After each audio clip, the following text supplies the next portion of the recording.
Welcome, crafty friends. Amanda here with Crafting with Amanda, and I have these 3 photos from when our daughter was just 7 years old, and it was the first time that she was doing the pedal puller tractor pulls. They put this like weighted sled on the back of this pedal tractor, and the kids have to see how far they can pull it. So it was a lot of fun. I love the expression on her face. But what I love even more is when the tools that we have, whether it's the paper or the stamps or our other tools, do the work for us in our scrapbooking. And I have to say, today, that's exactly what happened. This layout came together so quickly. So I went through my stash, and as I showed you, I have a couple stamps that are retired. One of them was a stamp of the month, and it was about the pinwheels. The other stamp set was also a stamp of the month from 2019 called This Happened. So the first one was from 2013 pinwheel, and then 2019. So I didn't get it all the way stamped correctly, so I went ahead, and that's again letting the tool do the work. Having a MISTI or a stamp positioner really lets you correct any mistakes that you may make. And then I took that journaling spot that I'm going to use off of the MISTI because I wanted to do some rock and roll inking, kind of some blender inking. And my method of doing it is I start with my lightest color ink and I work to my darker color ink. So that's why I started with the yellow and then added the raspberry. Now I'm kind of tapping in a little bit of Lagoon and ending with the bluebird. You can also do this by using like the daubers to take the ink from the ink pad and put them then on the stamps. The first thing that I'm doing is showing you with these printable images that I found online is that by connecting the 2 sides of this open-ended heart, it's going to cut out the whole shape so that you could use it as a mat or to tuck under things. But you need to be careful when looking at your images to make sure that you know what you need to do to get the machine to do what you want it to do. So I'm going to go cut direct right here, and I'm just going to have it right on the machine. I'm not going to put it into the canvas or anything. I am changing the size of the scan area from 6 by 12 to 12 by 12 because my paper is 8.5 by 11, so it needs to be a little bit longer than those 6 inches. It's going to scan in here. One of the things that I found is if I turn my lights off while it scans, I tend to get a better scan. I am doing this in the black and white mode, even though it's colored, obviously, just to show you that black and white just kind of, if it's a stark contrast, you'll get great scan images. You need color mode if you need some more intricate, and it is in color.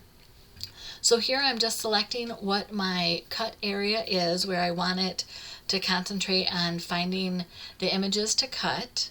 So once you have that, you say okay. You can do other imaging things, but for me this came out pretty clear, so I just need to clean up a few score marks or cut marks from previous that were on the machine. It's really easy to do. You go into edit image, or edit object I should say, and then a little red box will show up around any of the cuts. So as you work your way across the paper, it will show all those. And I just need the 4 cuts, Winnie the Pooh and the 3 hearts, and we are good to go. So now that I've cleaned up the scan cut area, then I can do other things with it. I can make an outline around it so that it has kind of a shadow, or I can just cut it directly next to the shape. And that's what I want to do today. The one heart that I connected the open ends is going to cut out a solid white in the center.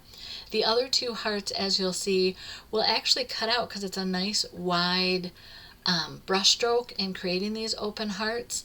And so it'll cut around each of those brush strokes. So you actually end up with a very open heart. And Winnie the Pooh just cuts out because it's fun. But I just wanted to show you basically the 2 different ways that the scan and cut will read your images to know what it wants to cut.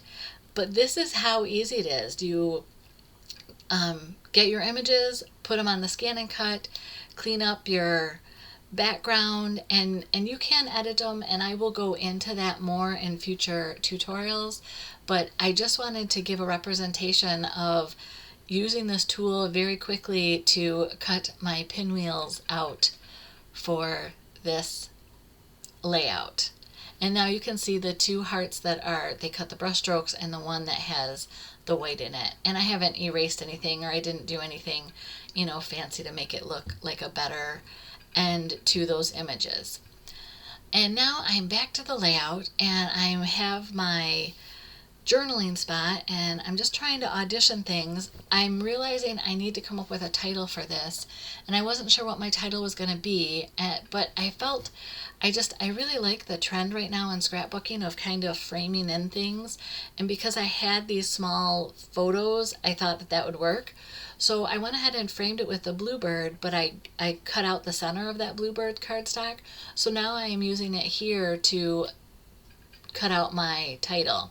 So I'm just using the die cuts, and my title's going to be pedal pulls, because I don't know if you've ever gone to a tractor pull or that, but at like county fairs where we were in Michigan, there was just a lot of people that signed up with different weights of tractors, and there's techniques of how fast you want to start the tractor and rev it, or have a slow crawl. It's fascinating, all the different theories and way people go about doing these tractor pulls. So I thought pedal pulls was perfect, and I did cut down that center frame, or that center piece of paper.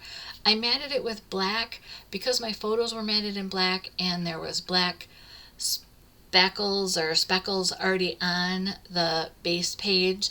I just felt that just kind of tied everything in, and it, you know, a double mat is always good, right? I wanted to show you, I'm using my T-square ruler here, and I put ATG on the back of all of my letters, and then I'm just using the ruler kind of to give it a straight edge. I did go and put that up and down. I don't show you, to make sure that my P's are also lined up. It just gives some uniformity to your layout. I had put down this one pinwheel before I got my journaling under, so I needed to pull that back off and put it over top. And seriously, this is how quick this layout came together. Picked the paper, cut it down, matted it twice, cut my title, stamped and cut my embellishments. I'm now adding these red heart gems because obviously our daughter is in a red shirt, and the Massey Ferguson pedal tractor is also red.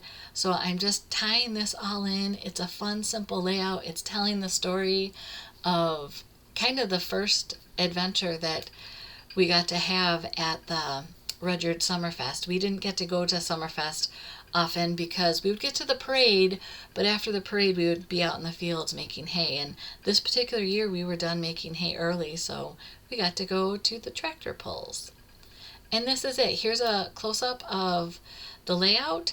If you have any questions for me about scrapbooking or about the scan and cut, let me know. I'd be happy to help.